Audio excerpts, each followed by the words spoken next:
युवा भाइयों और बहनों, यह मेरे लिए अत्यंत हर्ष एवं गौरव की बात है कि आज मुझे उन्होंने ब्रह्म समाज में शामिल होकर मूर्ति पूजा का आरंभ में विरोध किया। स्वामी जी विश्व और इसके निर्माता के बारे में हमेशा ही चकित रहा करते थे। ईश्वर से साक्षात्कार के इच्छुक इतने थे कि एक दिन अचानक ब्रह्म समाज के अध्यक्ष महर्षि देवेंद्रनाथ ठाकुर से पूछ बैठे कि क्या आपने ब्रह्म या ईश्वर को देखा है? एक युवा के मुंह से यह बात सुनकर महर्षि चौंक गए और बोले, लड़के, तेरी आंख योगी की तरह है। उस ईश्वर की खोज में ही वे चारों ओर भटकते रहे और एक दिन ठाकुर रामकृष्ण परमहंस जी के न्योते पर दक्षिणेश्वर जा पहुंचे। परमहंस जी ने नरेंद्र की आंखों में भारत और विश्व का एक उज्जवल भविष्य संभावना देखी। श्री रामकृष्ण के साथ काफी देर विचार विमर्श हुआ और नरेंद्र ने फिर वही प्रश्न किया, क्या आपने ईश्वर को देखा है? परमहंस ने कहा, हाँ, देखा है। मनुष्य अगर निस्वार्थ रूप से ईश्वर की इच्छा करे तो वह उसे देख भी सकता है और उससे बात भी कर सकता है, पर मनुष्य तो सिर्फ उसे स्वार्थ के लिए, निहित स्वार्थ के लिए ही देखना और मिलना चाहता है, तो इसलिए वह देख नहीं पाता। नरेंद्र नाथ ने बाद में मूर्ति पूजा के विरोधक से हटकर पूर्ण आस्तिकता को प्राप्त किया। नरेंद्र नाथ ने 6 वर्ष तक अपने गुरु के मार्गदर्शन में कठोर जप और ध्यान किया और गुरु के खराब स्वास्थ्य के कारण 23 साल की उम्र में रामकृष्ण मिशन की जिम्मेदारी ली और नरेंद्र से स्वामी विवेकानंद जी बने। वे कहते थे, मास्टर यानी गुरु स्वामी रामकृष्ण परमहंस ने अपने स्नेह से मुझे अपना दास बना लिया है। पिता के देहांत के बाद स्वामी जी के परिवार ने बेहद तंग आर्थिक संकट का सामना किया, फिर भी उन्होंने कभी ईश्वर के आगे पैसे के लिए हाथ नहीं फैलाया, बल्कि हमेशा विवेक, वैराग्य, भक्ति और ईश्वर के दर्शन ही मांगते रहे। इसके बाद स्वामी विवेकानंद जी ने 5 वर्षों तक परिव्राजक के रूप में हिमालय से कन्याकुमारी तक भारत में बड़े पैमाने पर यात्रा की। केवल भगवान के भरोसे ही वे आश्रम से यात्रा के लिए निकल पड़े थे। उनके पास में एक पैसा भी नहीं था। उस समय उनकी कुल संपत्ति थी एक कमंडल, चंद कर्मचारियों का दल और उनकी 2 पसंदीदा पुस्तकें, भगवद गीता और इमिटेशन ऑफ क्राइस्ट।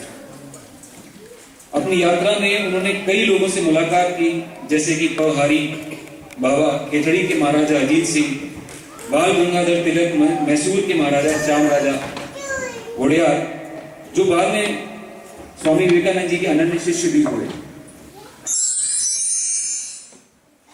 धर्म और संस्कृति के महान नायक स्वामी विवेकानंद जी ने भारत की संपूर्ण यात्रा से वास्तविक भारत की खोज की, और वो खोज थी आम जनता की गरीबी। आम जनता को गरीबी से दुखी देखकर उन्हें गहरा दुख लगा और इसी वजह से उन्होंने लिया राष्ट्र के उत्थान का संकल्प।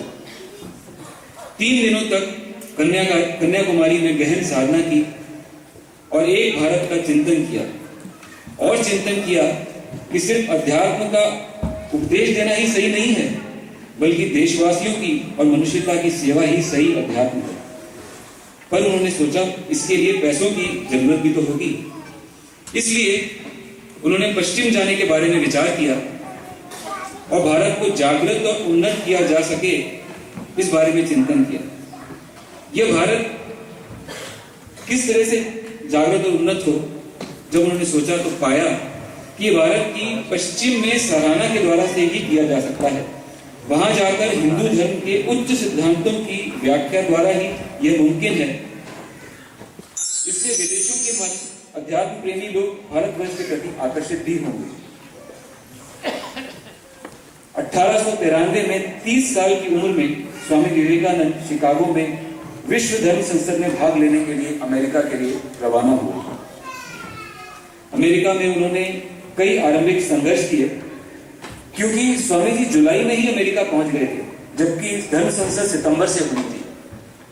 खर्चीले शहर शिकागो में स्वामी जी को भारी आर्थिक संकट का सामना करना पड़ा, यहां तक कि उन्होंने कई रातें शिकागो रेलवे स्टेशन पर खाली पेटी के अंदर बैठ करके गुजारी। ईसाई और अन्य धर्मों के श्रेष्ठता की दौड़ के बीच उन्होंने हिम्मत न हारते हुए अंत में 11 सितंबर 1893 में धर्म संसद के अंदर बोलने का मौका। धर्म संसद के 17 दिनों के अधिवेशन में हिंदू धर्म व भारत की वह सेवा कर दिखाई जो हमारे बड़े बड़े माला और तिलकधारी भी आजीवन में ना कर सके। धर्म सभा संसद के समाप्त होने के बाद भारत का यह अज्ञात अकेला भटकता परिव्राजक धर्म और संस्कृति की नवीन व्याख्या करने वाले पैगंबर के रूप में विश्वविख्यात हो गया। फिर उन्होंने कुछ वर्ष अमेरिका और इंग्लैंड में विभिन्न विश्वविद्यालयों और सभाओं में वेदांत, दर्शन, सार्वभौमिकता और भाईचारे पर व्याख्यान की एक व्यापक श्रृंखला चलाई, जिससे विश्व भर में धर्म और संस्कृति के मामले में भारत का सम्मान बढ़ता चला गया और नई ऊंचाइयों को छूने लगा।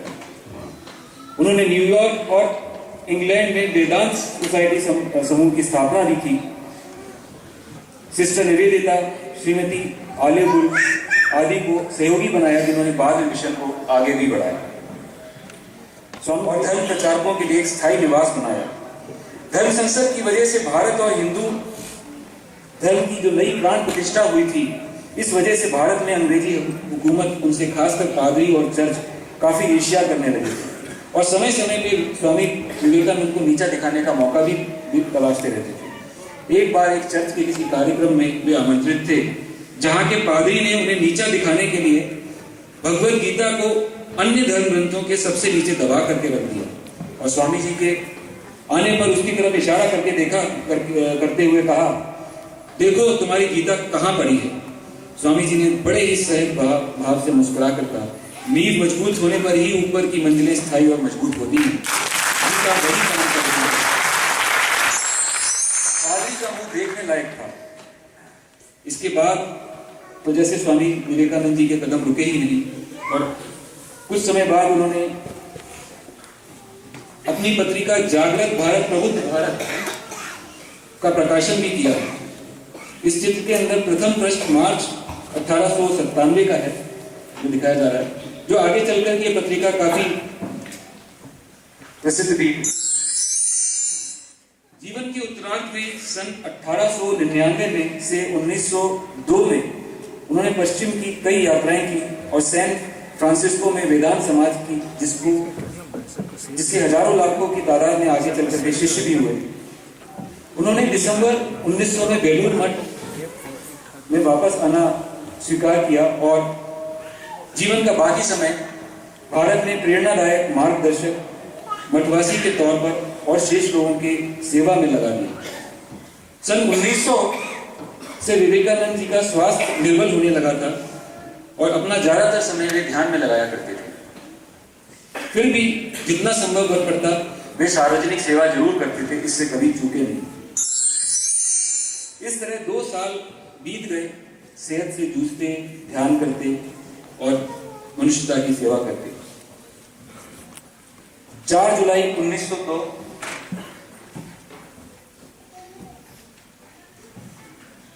1902 की संध्या आरती के पश्चात धर्म और संस्कृति के महान उन्नायक स्वामी विवेकानंद जी ने महासमाधि ले ली।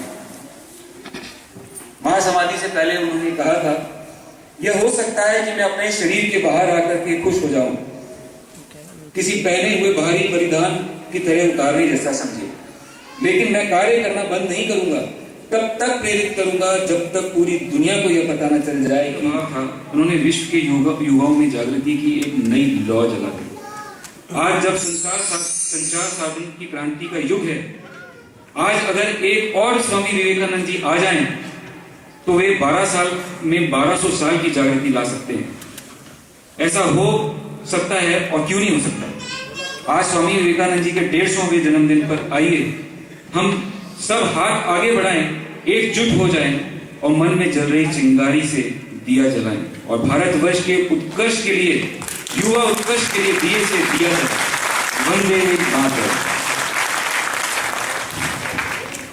धन्यवाद। कुछ करके दिखाइए।